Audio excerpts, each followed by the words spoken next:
जय श्री केदार दोस्तों। केदारनाथ धाम में मौसम पूरी तरह से साफ हो गया है और आप देख सकते हैं कि पूरी केदार घाटी में बहुत ही सुनहरी धूप खिली हुई है। दोस्तों, अगर केदारनाथ धाम में बहुत सारे दोस्तों के कमेंट आते हैं कि ठंड रहती है या नहीं रहती है। दोस्तों, अगर धूप निकलती है तो जितनी देर तक धूप रहती है उतनी देर तक ठंड कम हो जाती है और जैसे ही बादल छाते हैं या शाम हो जाती है उसके बाद में ठंड बहुत ही ज़्यादा होती है। तो केदारनाथ धाम में अगर आप आ रहे हैं तो अपने साथ में आपको गर्म कपड़े जरूर रखने चाहिए दोस्तों। और बात करें बारिश की, तो बारिश दोस्तों फिलहाल 6-7 दिनों से नहीं हुई है।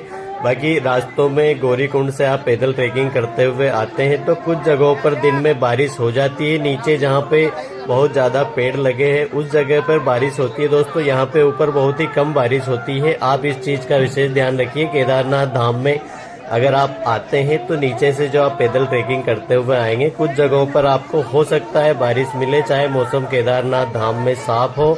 और बात करें दोस्तों केदारनाथ धाम में अभी आप अगर आ रहे हैं तो रजिस्ट्रेशन के बारे में दोस्तों, आपको रजिस्ट्रेशन करवाना पड़ेगा।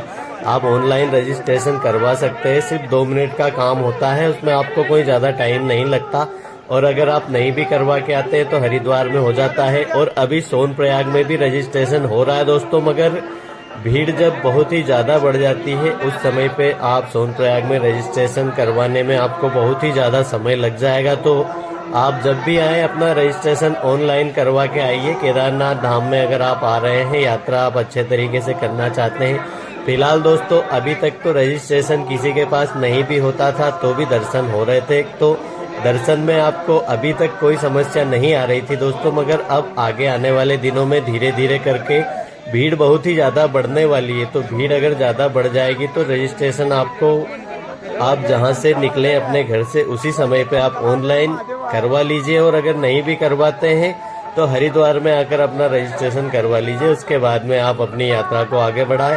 दोस्तों, बात करें गौरीकुंड से, जो पिछले दिनों जो बादल फटने से रास्ते टूटे थे वो किस प्रकार है, तो आइए आपको रास्ते दिखाते हैं। पहले तो दोस्तों एक तो ये रास्ता यहाँ से टूटा हुआ था, यहाँ से बादल फटने से बहुत ज्यादा मलबा आ रखा था, आप देख सकते हैं। ये इस प्रकार से रास्ता है। इन पत्थरों को अभी धीरे धीरे यहाँ से हटाने का काम किया जा रहा है दोस्तों। यहाँ तक जेसीबी मशीनें वगैरह नहीं आती है, पर जो जितने भी यहाँ पे जो पत्थर पड़े हुए इन हथौड़े से फोड़ फोड़ कर मजदूर ही यहाँ से हटा रहे हैं। तो इनमें काम थोड़ा समय लगता है दोस्तों, 15-20 दिन हो गए इन्हें।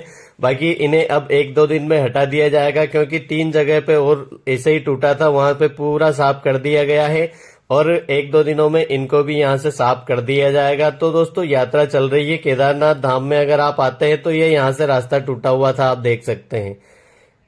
फिर भी यात्री इन रास्तों को पार कर लेते हैं जैसे तैसे करके, क्योंकि यह एक जगह पे है। ऐसा पहले 4 जगह पे था दोस्तों, उसमें से 3 जगह पे तो बहुत ही ज्यादा इसी प्रकार से हुआ था, उसे पूरी तरह से साफ कर दिया गया है। और जब से बादल फटा है तभी से यात्रा तो चली रही है, यात्रा तो रुकी नहीं है। तो ये घोड़ों के साथ में यार पता नहीं, देखिए ये ऐसे करते हैं घोड़ों के साथ में। यहाँ पे आप अगर केदारनाथ यात्रा पे आ रहे हैं ना तो घोड़े का सहारा मत लीजिए।